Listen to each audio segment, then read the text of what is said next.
दोस्तों स्वागत है आपका द मीडिया माइक पर। बहुत बड़ी अपडेट लेकर सामने आया हूं और अपडेट यह है कि बीते दिन जिस तरह से दिल्ली के मुख्यमंत्री अरविंद केजरीवाल को ईडी ने गिरफ्तार कर लिया था, शुक्रवार यानी आज ईडी ने उनको पीएमएलए कोर्ट में पेश किया और वहां पर जिरह हुई वकीलों के बीच केजरीवाल की तरफ से मनु सिंघवी, अभिषेक मनु सिंघवी और तीन के वकील जो उनके थे, साथ में एक विक्रम चौधरी थे।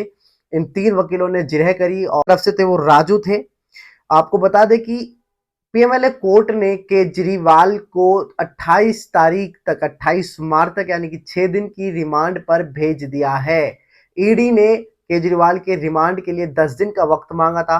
काफी जिरे हुई, काफी बहस हुई, सबने अपने अपने तथ्य रखे। केजरीवाल की तरफ से अभिषेक मनु सिंघवी ने काफी बातें रखी, विक्रम सिंह ने काफी बातें रखी, वहीं ईडी की तरफ से राजू ने अपनी अपनी बातें रखी, वो हम आपको बताएंगे। लेकिन उन सबके बाद, सबको सुनने के बाद पीएमएलए कोर्ट ने 3 घंटे का सुरक्षित रखा मामला और उसके बाद फैसला सुनाया कि 6 दिन के लिए रिमांड पर भेज दिया गया है। अब अरविंद केजरीवाल 6 दिन रिमांड पर रहेंगे, जेल में रहेंगे और केजरीवाल बाहर निकलते वक्त उस समय बोल दिया कि केजरीवाल इस्तीफा नहीं देंगे, दिल्ली की सरकार जेल से ही चलेगी। केजरीवाल ने साफ तौर पे कहा और उनके मुख्यमंत्री होते हुए भी और मंत्री जो आतिशी जी हो, चाहे गोपाल राय हो या अन्य, चाहे उदित राज हो, सब ये कह रहे हैं कि हम हर घर में केजरीवाल है और सरकार चाहे बाहर हो चाहे अंदर हो, केजरीवाल ही चलाएंगे, दिल्ली को सरकार चलाएंगे, काम में लगेंगे।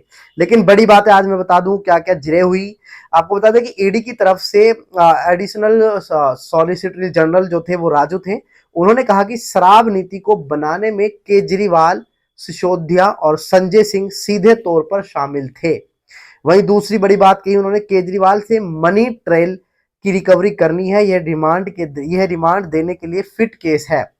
उन्होंने तीसरी बात जो रखी, केजरीवाल घोटाला के सरगना है, यानी किंग पिन है। सारा सरगना जो कर रहे थे वो केजरीवाल के अंडर हो रहे थे।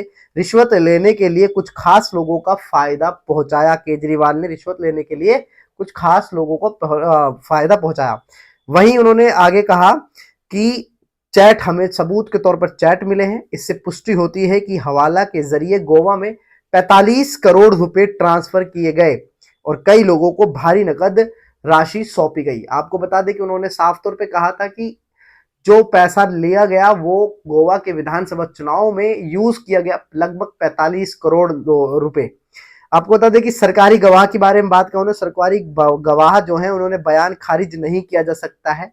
जो बयान दिया है वो 164 के तहत मजिस्ट्रेट के सामने होते हैं। वहीं इसके बाद जब केजरीवाल के वकीलों ने अपनी बात रखनी शुरू करी तो वहां से अभिषेक मनु सिंघवी ने करी। उन्होंने कहा कि शरद रेड्डी ने कहा है कि उसने विजय नायर को कोई पैसा नहीं दिया है। रेड्डी को गिरफ्तार भी इसलिए किया गया है कि वो केजरीवाल का नाम नहीं ले रहा था। वही आपको बता दें कि कई बड़ी बातें कही। पहले हम आपको बताते हैं विक्रम चौधरी ने उनके जवाब में क्या क्या कहा। उन्होंने कहा कि क्या ईडी चुनाव शुरू होने का इंतजार कर रही थी ताकि गिरफ्तार कर केजरीवाल को रोका जा सके।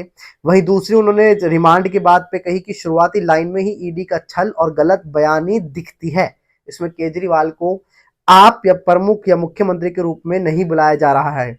वहीं वो आगे कहते हैं विक्रम चौधरी, कल तक हाईकोर्ट में ईडी का रुख था कि केजरीवाल आरोपी नहीं है, हम उन्हें व्यक्तिगत हैसियत के अलावा नहीं बुला रहे हैं, लेकिन आज उन्हें गिरफ्तार कर लिया जाता है।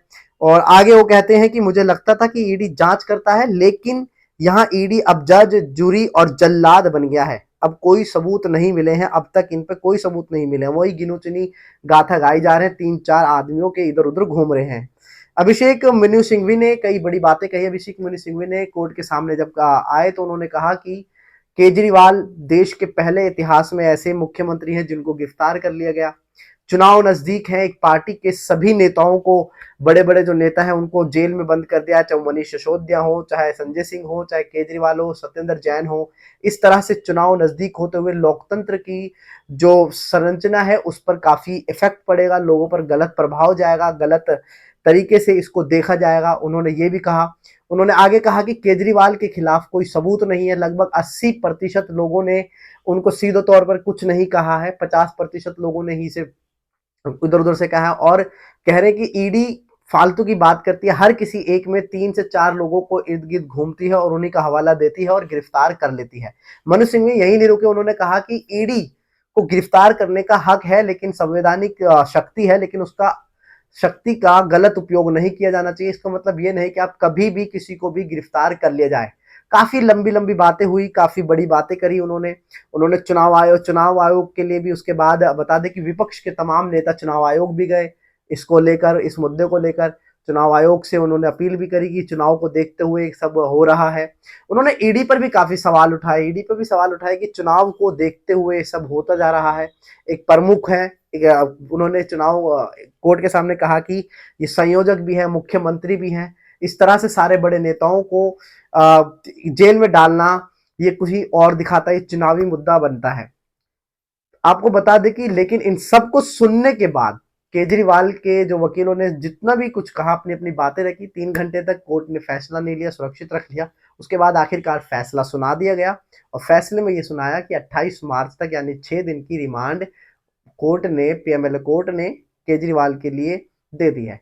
ईडी को 10 दिन मांगी थी, लेकिन 6 दिन की रिमांड अभी दे दी है।